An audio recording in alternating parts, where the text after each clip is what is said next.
So when I was, hit my burnout and I was in the U.S., my parents had given me an address of a pastor in Harrisonburg, Virginia, that I went to visit.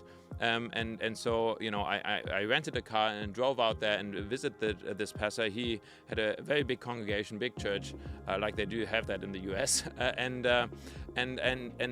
remember sitting on his couch, and he really took out of his busy week. He took out a couple of days to talk to this young 20-year-old kid from Germany who was having a burnout because he was doing too much. And so he talked to me about the principle of the Sabbath. Now, I'd never heard about it, it wasn't part of my culture. The principle really comes out of this Old Testament principle that, out of the creation story, that God created the world in 6 days, and then on the seventh day, he rested, and he took a day off, as if God needed a day to rest. And then even the story goes that in the 10 Commandments, out of the 10 Commandments, next to not killing people and not stealing, there's the commandment to take a day off. And so I remember this lesson from this pastor. His name's Kerry. He told me, Chris, after 6 days of work, you need 1 day off.